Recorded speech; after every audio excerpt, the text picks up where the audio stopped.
So it's interesting about a lot of these vitamins and supplements that we look at taking. So, and sometimes, Chinese medicine gives me a little bit of context when we're looking at what some of those things do. So vitamin C, for example, is very cold.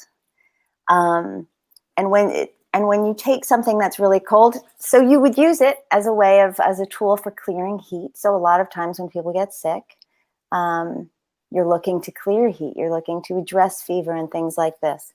However, if, for example, you already have a cold diet, if you're a vegetarian, or if you have a weak spleen or stomach, that additional cold can really impair your digestion. I mean, vitamin C from a Chinese medicine standpoint activates what we call Wei Qi, which is your defensive qi, which is maybe another way or correlates to your immune system. So we can see why we would think to take it. It also stimulates peristalsis, so it makes you go to the bathroom eventually, right? And it works on lung and large intestine primarily. So, but if you have a weak digestive system, your body is going to give you some signals. So when you're taking...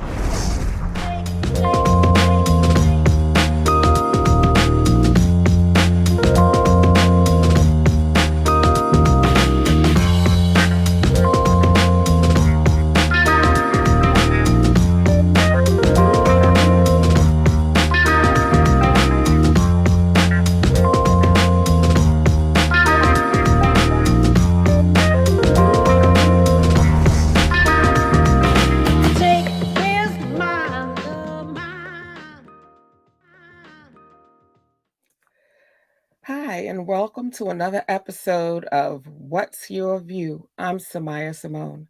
I have a special guest with me today, Ann Tomoko Rosen, who is an acupuncturist and Chinese healer.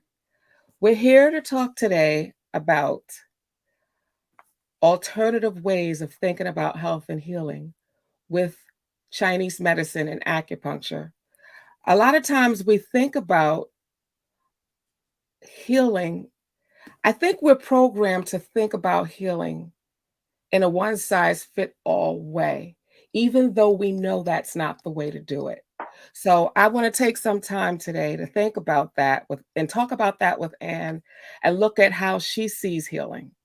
So Ann, welcome. Thank Hi, you. thank you. Thank you Thanks for so much having for me being again. here today. Yeah, I really appreciate it. appreciate it. Yes. So we talked a little bit about what you do, what to do, like to up your immune system, because everybody's thinking about that. It's apparent that if you get certain viruses, right, that you could suffer more. And that's true anyway. Like, and it doesn't matter if it's the flu or common cold. If your immune system isn't strong, you suffer more. If you have a strong immune system, you may barely know that you have it. So everybody's interested in this topic now. Sure. Yeah. We're all pretty much doing the same stuff, right? We're taking vitamin C, we're taking zinc, some of us are exercising if we really want to put some effort into it. Mm-hmm. But what I've noticed is that we have like this one-size-fits-all approach. And I'm wondering if we're kind of doing the same thing that we're complaining about, so. Right. Yeah. I mean, I think most of us, when we sit and think about it, are really more terrain theory people. We are not the germ. We're not really so much, or a lot of us aren't a germ warfare community. Mm-hmm. We're not about killing the enemy. But COVID came in. I mean, certain things just like reset us, though. And I think we have to revisit how we think about things, right? Where when you hear cancer, you're like, oh, we got to kill the cancer. COVID became the same thing. Certain things really trigger our like kill the enemy response. And so when people get into the mode of what do I do for COVID and how do I protect myself against COVID, I think we really have to revisit terrain again. So before we look at boosting the immune system, what is the state of our immune system? What is the state of all of our systems? because everyone now has vitamin C, vitamin D, quercetin, zinc, a whole host of things in our medicine cabinets right now. And many people have been taking it daily for 18 months without stopping to think, well, even if I had a deficiency back in March of 2020, if I've been taking the same thing at the same dosage for the past, year and a half, could I maybe have an excess of it now? Could I maybe have zinc toxicity right now? So these are the things that we have to think of, like, what are those things actually doing? How do we get them? Were we deficient in the beginning? I know that a lot of people who got sick and the people who died were vitamin D deficient, right? Like upwards of 80%. So I think all of us were like vitamin D, vitamin D. But we didn't stop to think about whether we should be taking a vitamin D supplement versus going outside. If we were going outside, do we still need a vitamin D supplement? And what is vitamin D doing? So these are the types of questions that I feel like we should go back and revisit before we start consuming everything. Because then what happens next when we all start getting overdosing on certain vitamins or having too much? We'll get banned from getting them, right? They'll take it off the market. Say it's dangerous. Right. The FDA will reduce our access to things, and that's really less an issue of whether things are good or bad, and versus how we use them, right? Right. And I think I know that we are all very thoughtful people. Yes. But yet humans are cognitive misers, right? So we're thoughtful to a point, and then we think we have the answer, and then we kind of go with that answer and we put our mind on other things. It's efficient, but it's not always efficient, right? Right. So being more thoughtful about, like you said, you hear about taking vitamin C to bowel tolerance, but every time I've tried to do that, I didn't feel well. So I don't do it because I just listen to my body, and I'm just like, I don't feel well when I do that. So something is wrong. I don't know what it is. I can't explain it. So I'll take it to the point where I know I still feel good.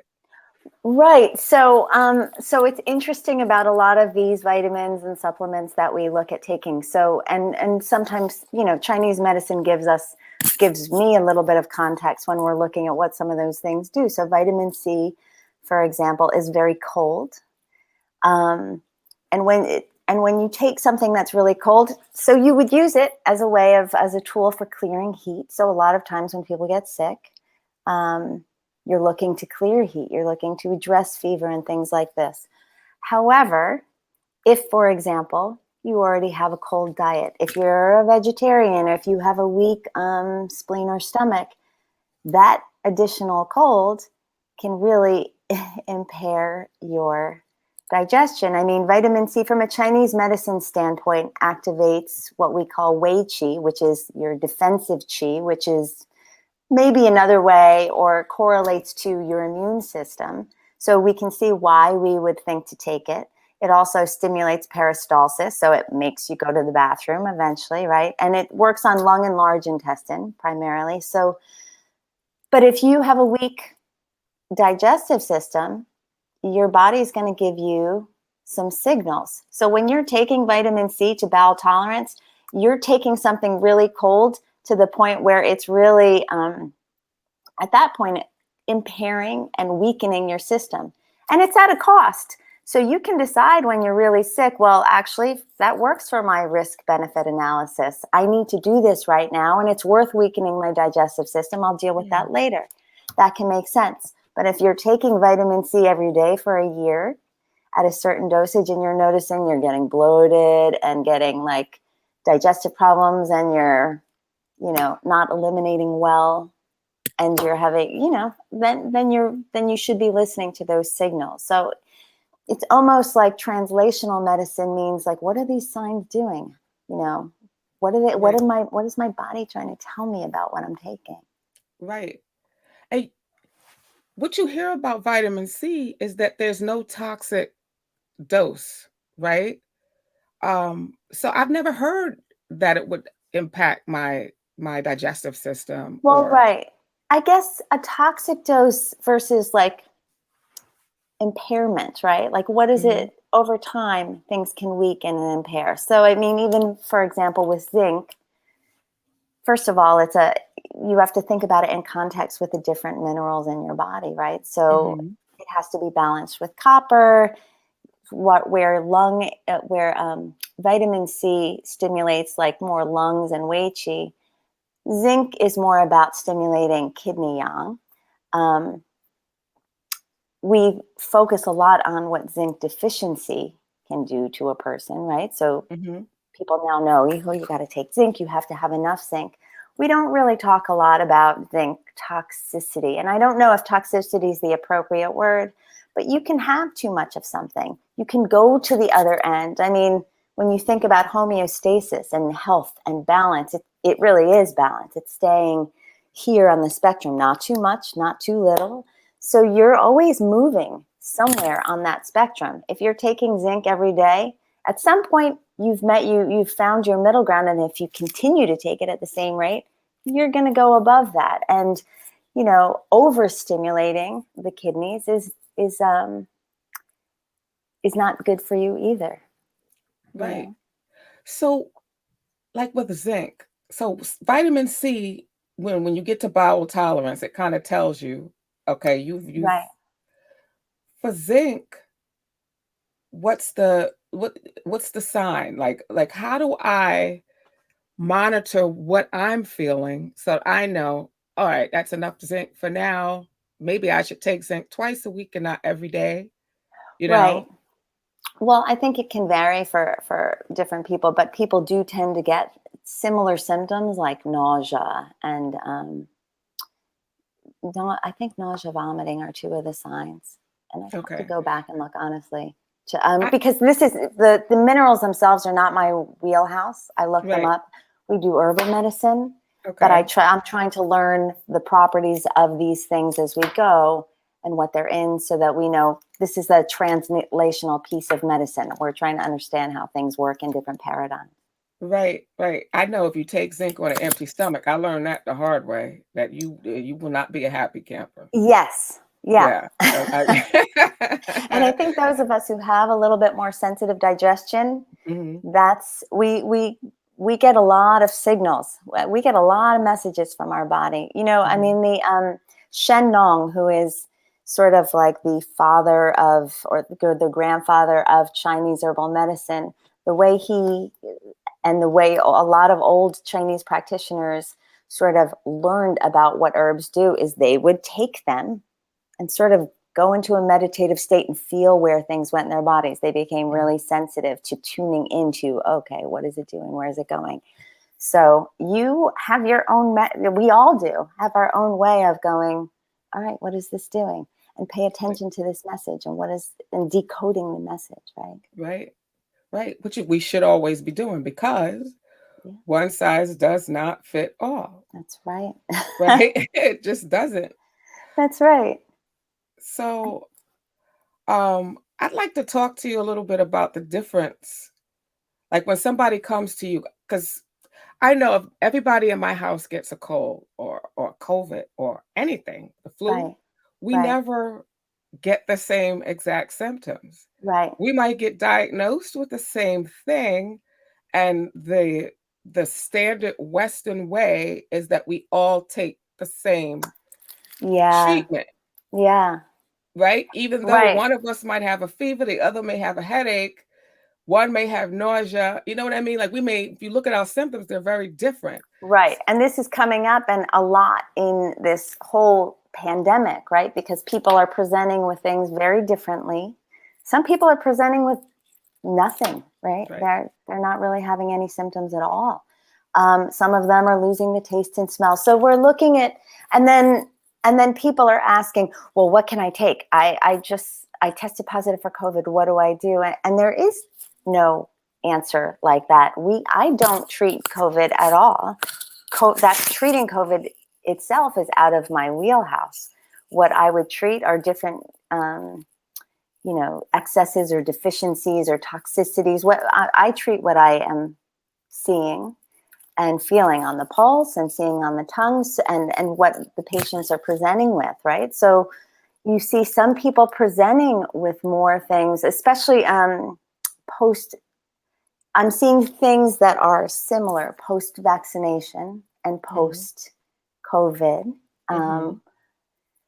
And some of those, so you're seeing what weaknesses are surfacing in people, right? So, for example, some people are having more of the neurological symptoms, more of the tremors, right? Where in Chinese medicine, that would be more like liver wind symptoms. So then you are looking at some of the things, you look a little bit more at things like zinc, you look at more like things like magnesium from a supplement standpoint. And then herbs are a little bit harder for us to talk about, but you look at different patterns. Those people tend to be maybe the people who are good candidates for like thiamine, vitamin B1, right? Which is sort of addresses liver wind symptoms, the seizures and the tics and the Bell's palsy in Chinese medicine is considered a liver wind pathology. So we look at those things differently. Some people are showing up with a lot more respiratory things. And then we see, of course, a lot of circulatory, cardiovascular type of issues. So those would be different. And we're looking at those very differently. But I think what's really interesting that we've been observing all along, the Chinese medicine community has been watching and discussing things very carefully, what we're feeling on the pulses, and the changes that we're seeing during this pandemic. It's really interesting that some of the medications that are being used, we've been noticing, right? The hydroxychloroquine, which is like an anti-malarial, like the ivermectin, which is more like anti-parasitic, but has like these sort of things that are leaning more along the lines of tropical diseases, antifungal. And it so happens that the herbs from the Chinese, from our Chinese medicine wheelhouse also seem to have very similar properties. And lo and behold, they happen to have like, Artemisia is Qinghao is one of our herbs that's been very useful, is an herb that's used very commonly for malaria. Actually, I think what's the Artemisia annua, is that right, Artemisia annua, but there's a property of it that did receive the Nobel Prize for all of its abilities, and it does help with the blood, and it does help with viral replication. But it's more than that, right? It's a bitter cold herb. We're looking at the properties of these herbs, and it's helping us figure out the nature of the disease, right? And if we'd been doing that from the beginning, I think we would have had a deeper understanding sooner. So many of these conversations, though, have been really cut off, unfortunately. Right, unfortunately, so that we can't really get to the bottom of what's actually happening in people's bodies, and then know how to respond to different people. Right. Because there were clues to disease progression from the beginning. Right. This was not just respiratory. We were seeing it from the very beginning of some of the things that were happening. We were seeing those people in some of those videos, people like seizing and passing out in the street. So, I mean, from a Chinese medicine perspective, we were definitely seeing there's some liver stuff going on. From a Chinese medicine standpoint, we were looking at like liver gallbladder. Those were the herbs that were cropping up. A lot of the things that we're seeing now that are like berberine, quercetin, quinine, these things that people have been sort of pulling out from the supplemental toolbox. They all have some things in common that are giving it. So this is like big medical detective work that I don't love sinking into it for the reasons we're sinking into it now. Right. But it's really interesting to learn. It's such a learning opportunity if we weren't so handcuffed. Right, right, right. Yeah. I feel like we're being forced to up our game.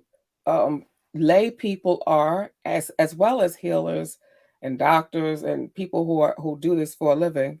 We're being forced to up our game because we have these viruses that, if you're not balanced, Yeah. can literally kill you. Yes. You know what I mean? Like Yeah. before, it was like, okay, I catch a cold or I get the flu and I'm sick for a week. These can literally, like, and if they don't kill you, they could damage you. Like you Yes. damage your lungs, damage your organs. Right. When you go to the hospital, you think, okay, well, if I get sick enough, I'll go to the hospital and they'll help me there, but they're not. Like they're doing, in my personal opinion and experience, more damage than helping. So I think the individual being able to understand this is really, really important, to being able to understand how to keep your body balanced, Right. what that feels like, Right. and what to do if you do get hit, if your family does get hit. Right. And that's happening to a lot of people right now. There are a lot, like when you look, a lot of people are sick right now with Yeah. COVID, or what Yes. they're calling COVID, Yep. you know, I'm but seeing and hearing this too. yeah.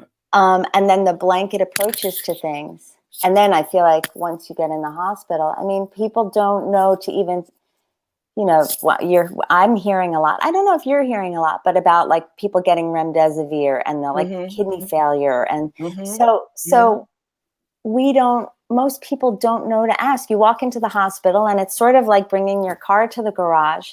They tell you like you need a new engine. Most people do not know how to advocate for themselves and say, wait, no, I don't want this. I don't know. They don't know what their rights are.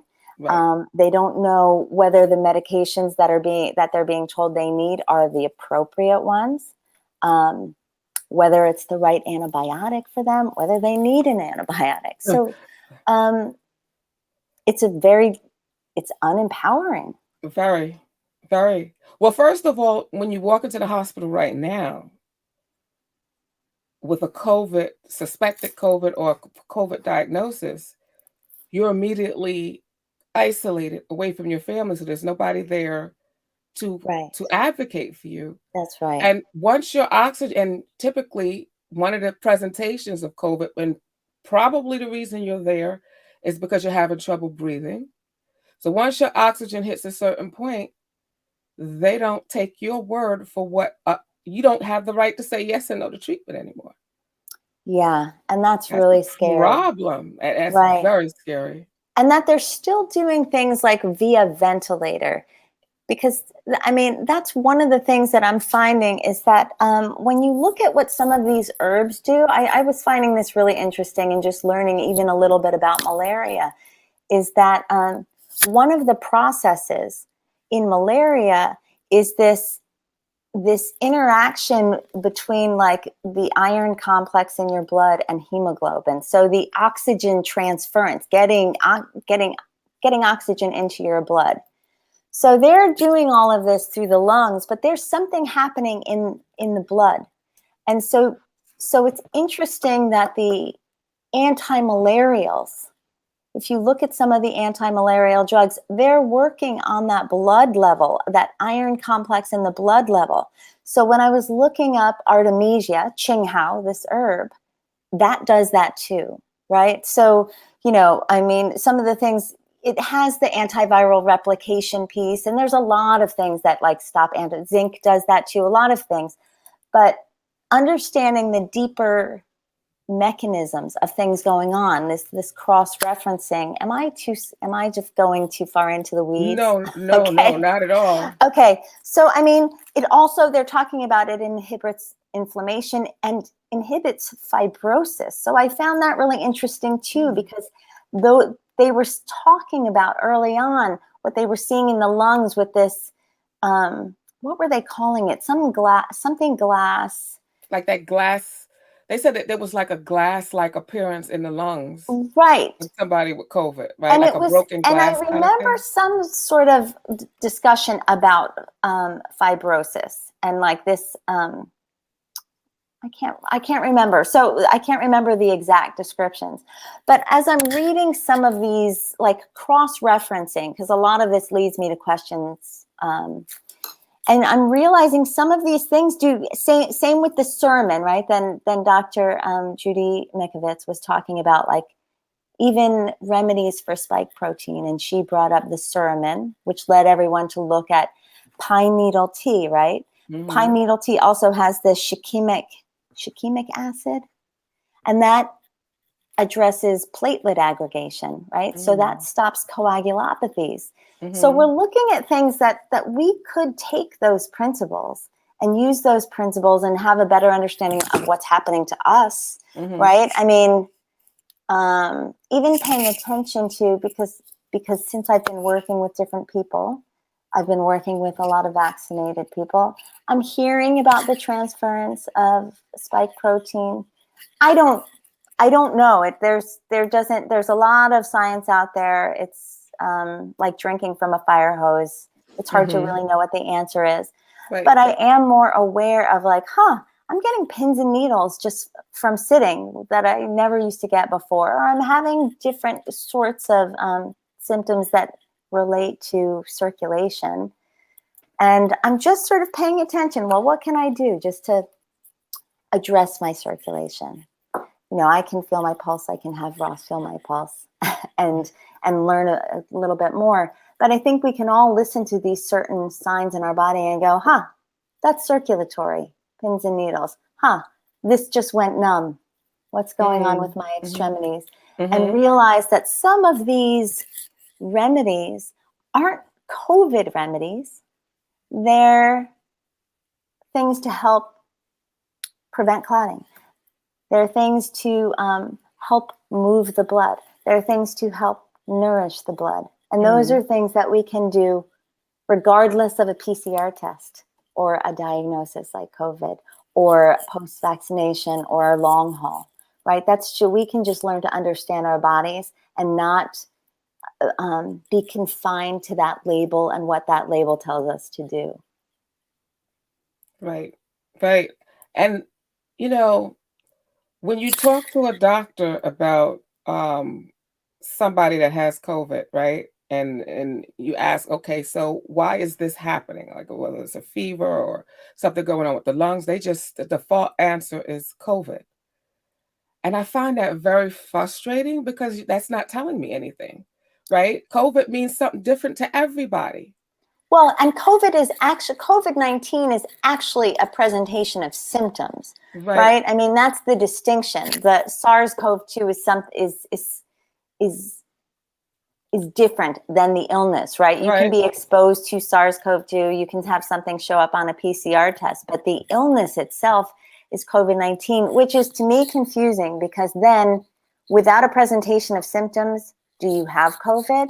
You've been exposed to, I mean, if you believe what the PCR tests tell you, you right, may have been exposed to the virus, but that's right, really different from having a disease presentation. right, So I feel like there's a lot of semantics that are really interfering with our understanding.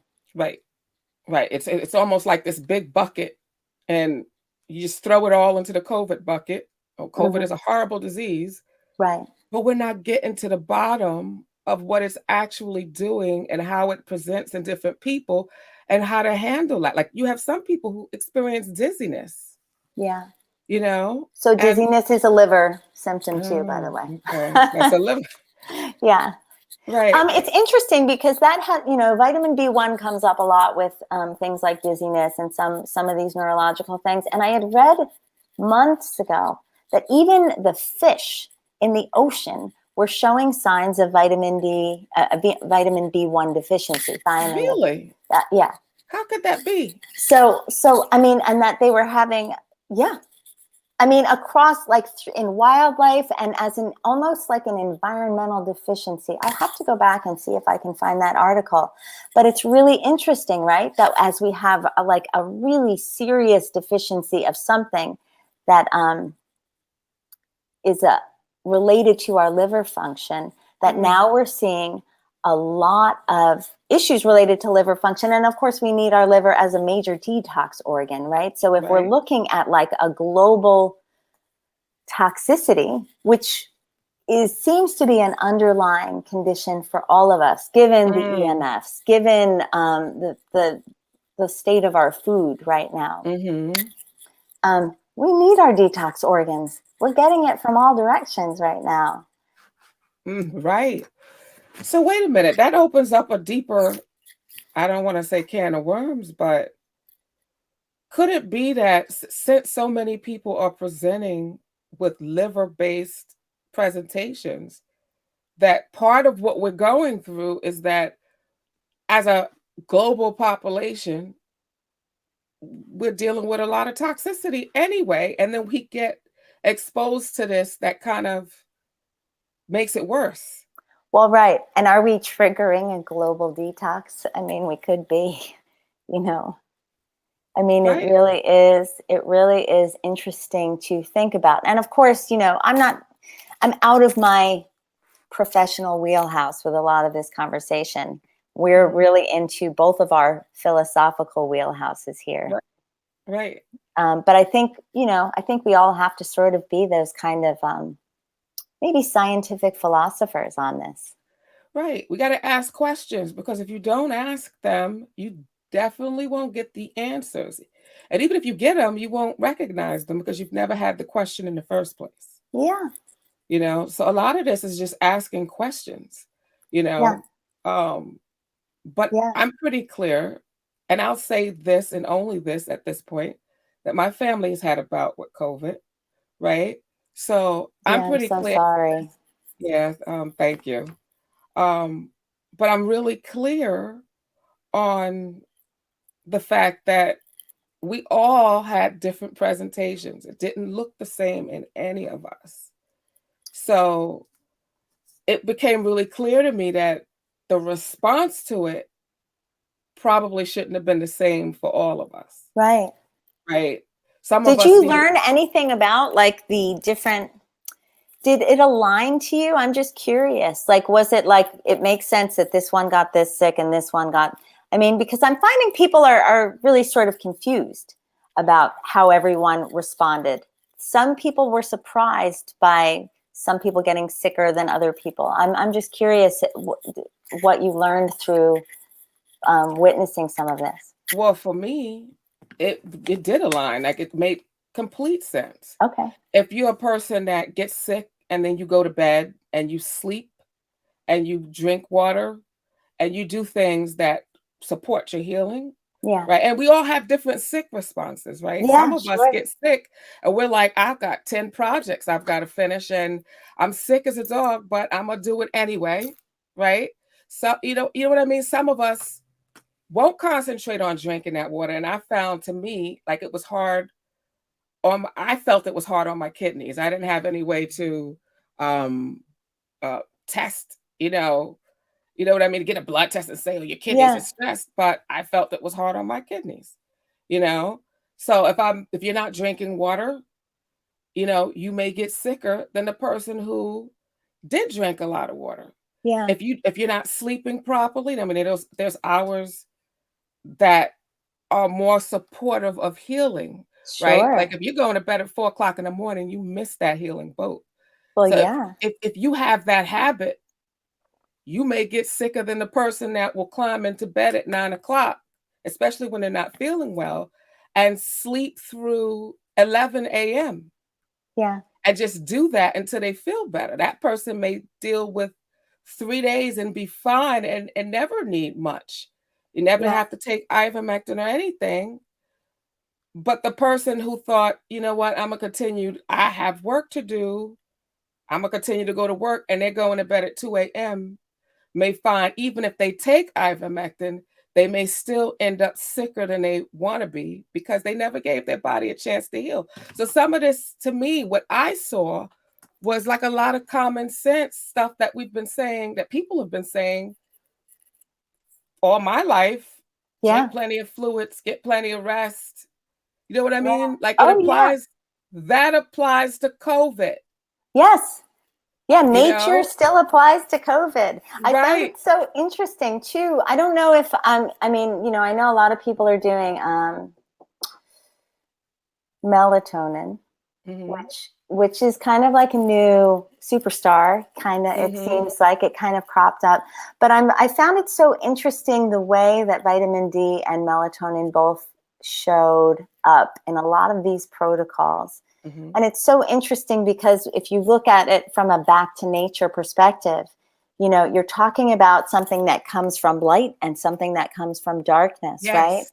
So Uh-huh. it is really the balance of like going outside and getting in the sun and going home and letting your body rest, going into the dark, right? And these are the things that our bodies naturally drew from following regular circadian rhythms Right. and doing what our bodies were sort of designed to do. And liver is also part of what governs that rhythm. And so interestingly, again, back to liver, because another thing that's cropped up over and over again is the glutathione, right? And that Mm-hmm. is really supports liver function again. So I just found it so interesting that a lot of the things that nature has been trying to sleep, go outside, get fresh air, have been we've been pushed and pushed and asked to listen.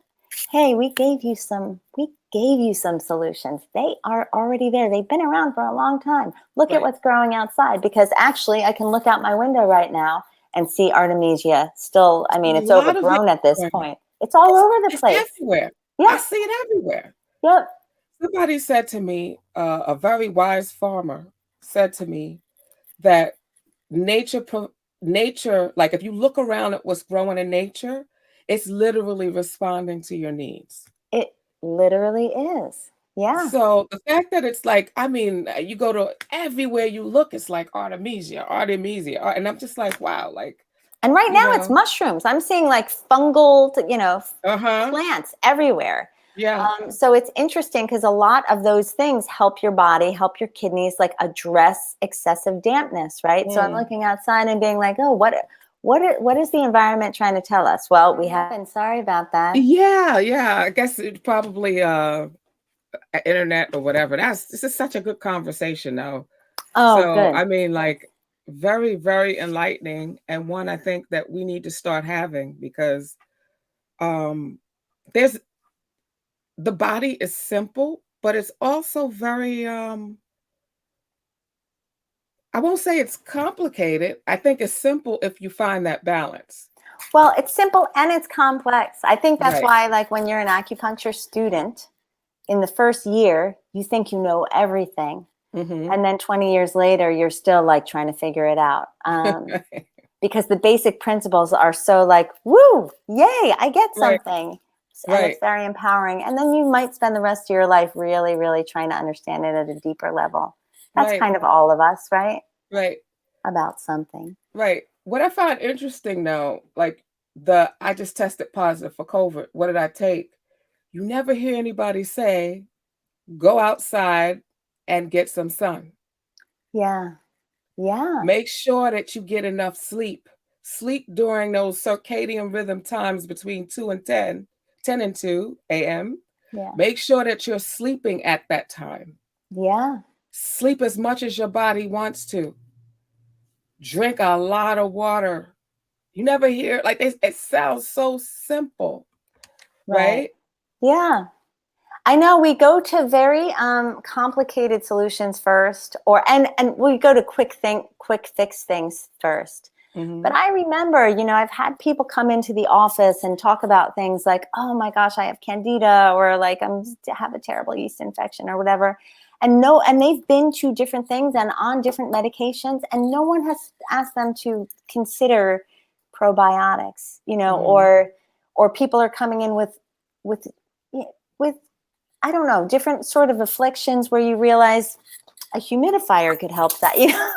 There's some really basic things that we could start with first, because we've become so disconnected from our bodies. And I think that is deliberate, right? I think we are being encouraged to really defer to experts, and consider ourselves lay people with our own bodies, right? So, I'm seeing the same thing happening on the parental rights front. I was at a board of ed meeting, and I know this is a little bit of a detour, but one of the board members was saying that we really should defer to the experts when it came to like what books and things could be read to our kids and what was appropriate way of teaching lesson plans. Experts. And I was thinking, experts for our kids. Isn't that parents? I think that's parents. Right. So I think there are these ideas where we have to sort of reclaim ownership and responsibility too. I mean, I think a lot of the problems that we're seeing right now, this whole pandemic is we're supposed to be doing for the greater good. But there's not a lot about taking personal ownership or personal responsibility. And we need to do that.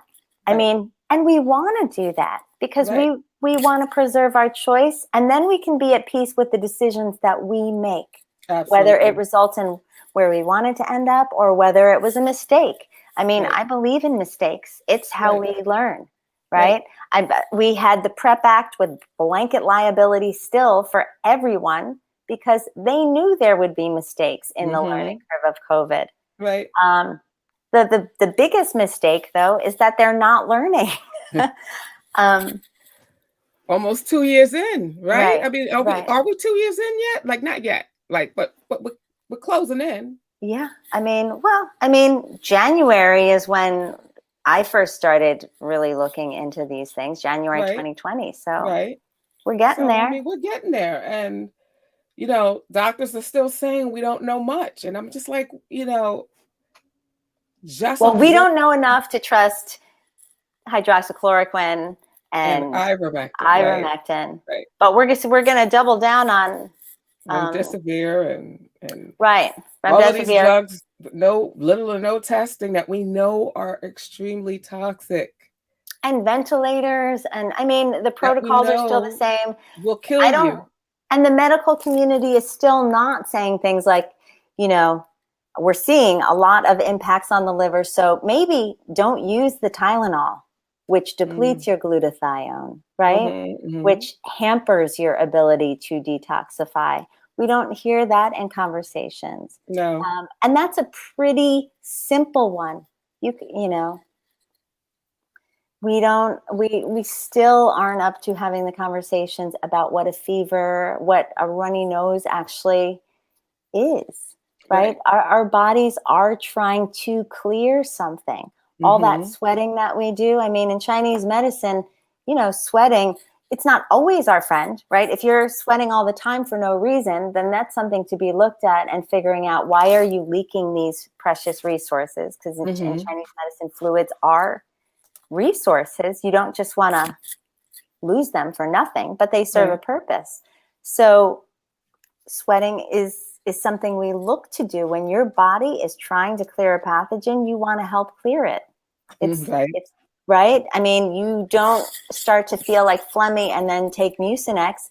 You start to see, is that phlegm productive? Are you able to help your body move things out? If not, if you've got this dry phlegm, we moisten it. That's counterintuitive, I think, in Western medicine. You have phlegm, you want to get rid of it. Dry it up, get rid of it.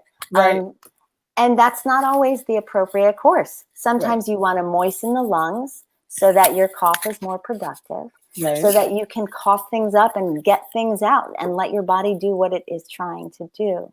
So I think maybe trying to understand and have a different relationship with our bodies could be the most powerful healing thing of all. One of my Chinese medicine teachers said, well, sometimes the most healing thing you can do is change your mind. Change the way you think, because Right. sometimes that's the biggest obstacle to healing.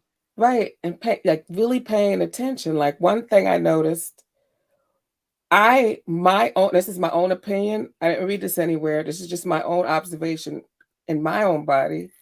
A lot of people say they had COVID twice, and I'm thinking, did you get rid of it the first time? Because Right. it felt like something that would hang on to you if your immune system didn't completely clear it, to me. And I've had stuff like Yeah. that in the past, like a bug that would come and it would just feel like, gee, that thing is not gone. I feel better, but it's there. Like I Right. just feel it there. And Right. if your immune system drops, it comes back. Right. Right. So my thinking is anybody looking at whether or not you cleared it the first time? Well, and I think Right. that's partly what long haul syndromes are also. Right. Is like I think that happens a lot with a lot of acute illness, which I think of a lot of the acute illness is our body attempting to externalize something that is trying to get in and that could do more damage inside of us if it is allowed to settle in there, right? Right. So our bodies try to clear it. Sometimes the bigger symptoms that we see that we're afraid of, like someone having a high fever and a big cough, but those are often the successful attempts to clear. And then you have someone who has who kind of, oftentimes these are the cases where people try to suppress the symptoms, right? And manage the symptoms instead of really heal. Mm-hmm. And do things to actually get healthy. And oftentimes that results in, I don't know if you see people who have sort of like a chronic weak cough for the entire season, right? Mm-hmm. Mm-hmm. Versus like a big hacking cough with lots of phlegm Right.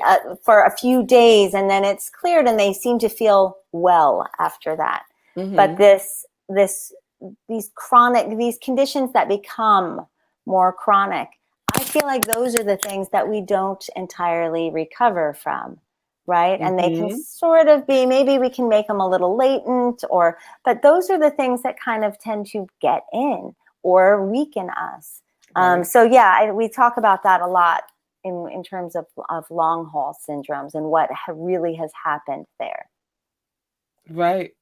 It makes sense. This experience really brought a whole lot of questions to my mind about individual sick response. That's what I'm calling it. I'm sure there might be a better name for it. What Individual do what? you sick response? Oh Like, yeah, what do you do when you get sick? right. What is your natural knee-jerk response when you get sick? Because COVID will challenge that. That's how I feel about it. And it's Yeah, probably going to be viruses that are going to come and challenge it even more yeah, because of the state of the world that we're living in right now. I mean, it's just like this prevailing sense of anger and fear and right.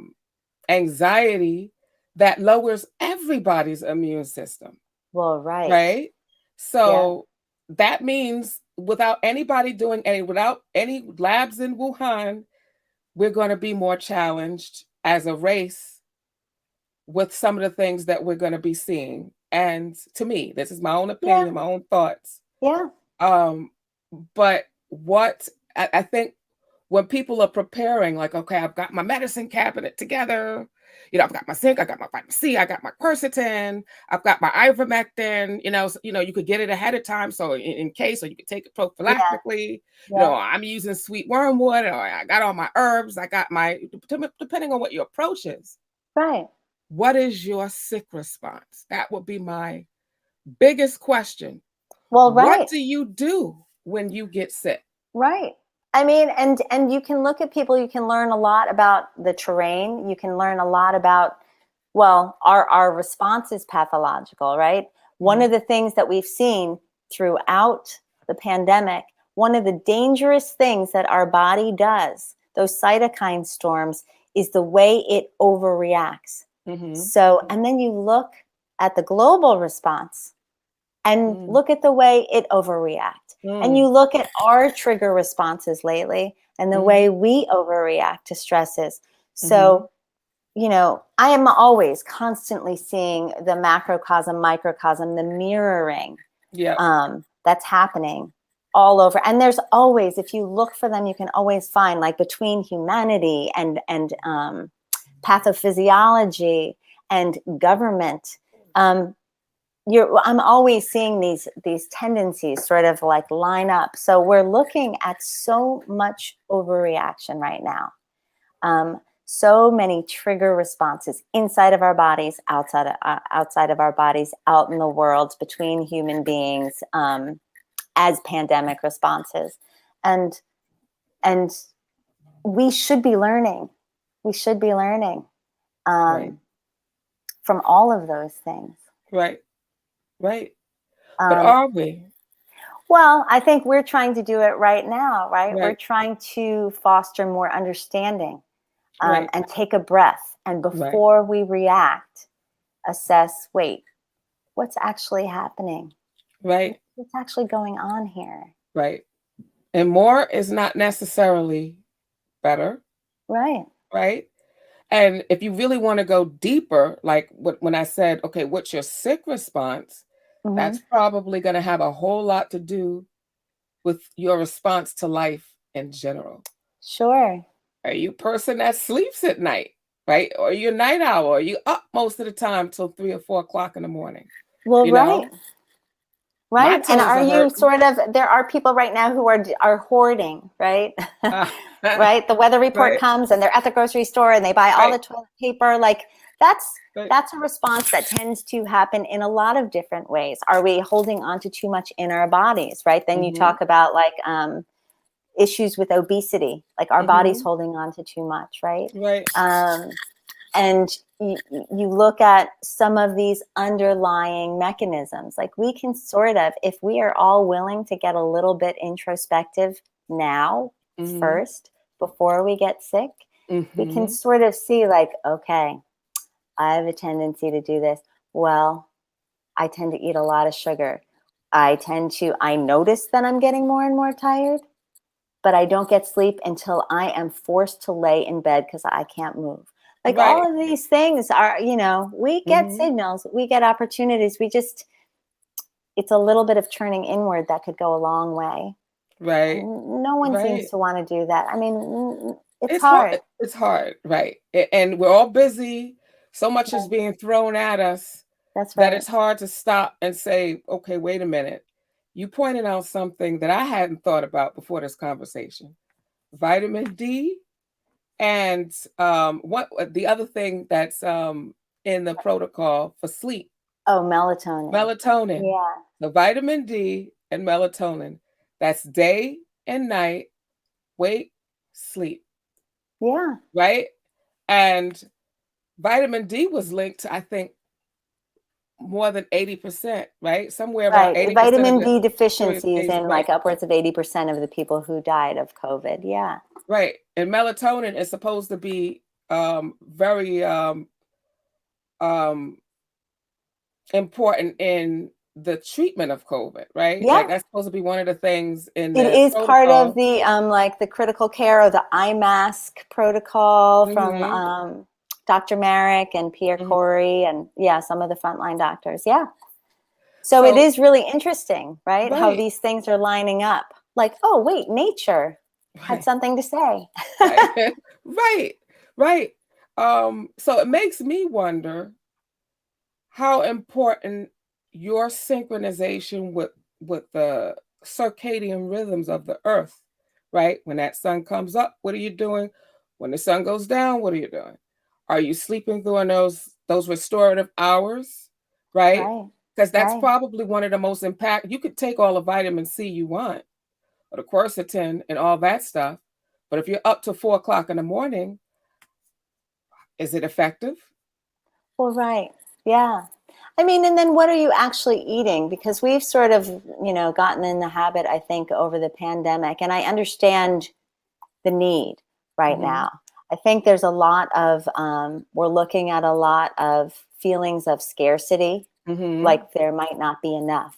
There might Hmm. not even be enough in the grocery store. We Hmm. might not be able to get our NAC because we can't even buy it on Amazon anymore, right? So Right. some of these things are happening. So we are getting used to keeping a lot of pills on hand. But Mhm. honestly, I mean, unless we are able to assimilate those vitamins in that way, and I have questions about that. I don't know what is all that gelatinized capsules now that I'm learning more about polyethylene glycol and the whatever's on the whatever that capsule is made of. But we might just be having really expensive pee, Yeah. right? Unless we're really actually eating good foods and taking care of our digestion so that we can assimilate. I mean, in Chinese medicine, we don't even do a lot of raw foods because we consider cooking, pre-digesting, Mm. and taking some of the burden off a weak Mhm. spleen and stomach. So if Mhm. you have a lot of us do have gut lining problems or Crohn's disease, different chronic problems with the gut, right? Leaky gut, for Mhm. example. So we're looking to make it easier on the body to assimilate those and absorb those nutrients. So we're cooking things. So you think about asking our kidneys, to take all of this stuff in and process and assimilate our spleen and kidneys. That's a big job for a weakened system. So I think there's a lot. We can jump into a lot about how to take care of our bodies, but again, it goes back to being able to listen to our signals. You know, Right.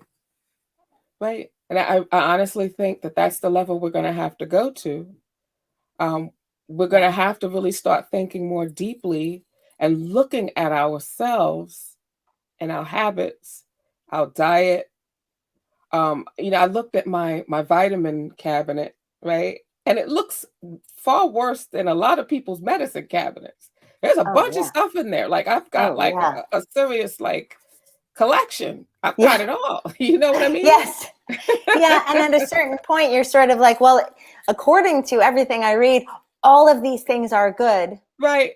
If I took all of these things, my body could not handle the job of assimilating all Of those just nutrients. So how do processing we it. decide? Right. It's really hard It because is the hard. way those things are marketed to us, what don't we need?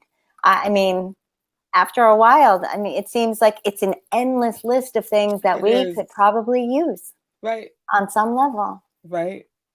And when do we step back and ask ourselves some simple questions? Because sleep is free. Yeah, Um, a walk in the park is free, right? Like right. sunshine is the biggest thing in it. Like if God left a clue, Yeah, right? yeah, It's that the sun is the biggest, most prominent thing on this planet, besides yeah, the planet, right? yeah. It's huge. It's bright and it's there. Something is telling us that that's important, Yeah, I mean, the sun is some powerful healing. I think right? also the trees. I mean, I feel better when I'm around trees. Yes. Always, always, Mhm. always, always. Um, and they're cleaning our air for us. They're purifying our environment for us. They are providing. Trees are just sort of like the most loving things around, as far as I can feel, like out in the environment. Right. So I Right. feel like if you can be around trees, if you look around, the plants have answers for us. I always find it, like you said about that farmer, during allergy season, I see like the magnolia trees. Well, magnolia is one of the herbs that we use to treat Mm. allergies, right? You see like Really? the honeysuckle growing. So that is for like heat toxicity. There are plants growing all the time right around us that are giving us things that we need. Um, and we have to sort of build back a better relationship with nature, Right. our own nature too, right? Right. Right. Our own nature, like in paying attention to ourselves. So if I have like if the whole family gets COVID or the whole family gets the flu or whatever, right? Hmm. Or sometimes the bug has no name. You just Yeah. got some virus or something, right? Hmm. Um, if this one is presenting with a fever, a cough, and dizziness, then that's what you should be looking at treating, Right. right? And if this one Right. is presenting with just a fever or, just lethargy, like really tired, Mm-hmm. then what is that telling you about that person? As opposed to pulling out the vitamin medicine cabinet and just being like, everybody gets the same thing. Oh, yeah. And and we're I mean, shocked what do they when need? Do they need rest? Are right. they trying to detox something? You look at Mhm, someone's fever. Are they trying to clear something? If they are, how can I help them? Because mhm, usually what we do is try to stop the fever, and then we've just disrupted what our body's trying to do, right, right? We've just really gotten in the way of a process that your body is trying to enact, right? So, right. Because we yeah, fear a fever. right. We've We been have a taught to be fear of a afraid lot of a of. fever. Right. Well, I feel like we have a fear of acute illness and we are trading it for chronic illness by how we Mm, respond. mhm. Right. That's right. Yeah. Um, I'm not sure that's the way we should be going about it. But now I think we're challenged more than ever to look at our health in ways that it's like the last it it's the cheapest, most simple way to do it, right? It's just to really evaluate yourself. Say, you know, what are my bad habits? Do I go out and binge drink? Well, you might not want to be doing that Right. if you contract COVID, right? All right. Yeah. But that may lead to a bad time, even in a because they'll tell you like this person's perfectly healthy, no comorbidities, and they ended up on a vent, but they don't tell you anything else. Like, We was the also don't person know a good like what sleeper? medications did that. I always wonder because Right. what were the treatment protocols? We Right. have no way of knowing at this point Right. whether treatments killed patients. We Right. don't know whether because I'm hearing of people just getting they're getting what is it when you get ventilated? Intubated. Before, Um, well, before you get that, you also, I'm losing my words, but basically they're doing things to stop and to numb and to, so that your body can't do what it's trying to do, right. right? So Right. it's really an unsupportive healing process and it's a suppressing, it's a lot of suppression. Right. Well, I know the ventilator itself can give you a fever and can actually cause an immune response. Your body can see the ventilator, and I'll put that, like, I'll link that in the show notes for those who may be hearing this for the first time. Hmm. Your body could actually see the ventilation as a virus or a germ that it needs to respond to. So it Yes. will literally launch an immune response to the ventilator, and that includes a fever. But if you Yeah. say that to a doctor, they literally don't know that, which is Well, amazing to me when it's out there. I'm not making it up. I'm not a right. scientist or a doctor. Like I found that researching it. Yeah. Well, and then the other thing is too, when you get sedated, right? So, I Right. mean, you're actively interfering with what the body is trying to do for itself, right? We are ignoring the body's wisdom. So, yeah, I think a lot of times in our fear of what a symptom looks like, we're failing to see how it serves us. Mhm. We're intervening in that process Mhm. and we're stopping a healing process. Right. And then we don't get to clear what we're trying to clear. I mean, usually it's a detoxification process. Mhm. And then we are stuck with something that's kind of half in, half out. And a lot of COVID presentations that we see in Chinese medicine are called Xiaoyang patterns. It's a half in, half out, where it's kind of stuck in the middle of a disease progression. That's why there's like alternating fever and chills and different kinds of presentations that show us that like something's inside of us trying to get out, but there's Mm. also we're a little bit mixed up in our processing now. Right. And archaic in our response. Hmm. Maybe it's time that the human race grew up. Yeah. I think Right? I so. think we're being challenged to grow up I think we are. personally and and as a community, right? Yes, And as an absolutely. overall human race, we are being challenged to grow up. Yes. And if we don't meet the challenge, you know, we'll meet the consequences of not growing up. Well, let's see if we can rise to the occasion. No, I think we can. I'm, as tough as these times are, I want to see that we can, Yeah. because if we can't see that we can, then how do we do it? Yeah, me too. Yeah, I'm hoping so. And with compassion. I mean, I with really think we have to do it with compassion. I think that's a absolutely part of the answer. I still think hugs, you know, hugs are right, still part of my healing protocol. right. Kisses and Yeah. just that whole heart piece Yeah. of We have having to hold on to compassion. them. Hmm. Right, we have to, absolutely. So we're out of time, but Anne, I want to thank you so much Oh, thank you. for I love our coming. conversations. Yes, me too. And you have to be back. Oh, We I'll have be back. to, yes. And I want to thank the audience for sitting and listening, and let us know what you think. Tell us what you think about, like, I'd love to know, what is your sick response? Like, what do you do when you get sick? And what do you Mm. think about how that supports your healing? Like, 'cause everybody's got this knee-jerk response. I do, everybody does. And we do it every time we get sick, and it works out most of the time, right? But maybe it won't work. I really want people to examine that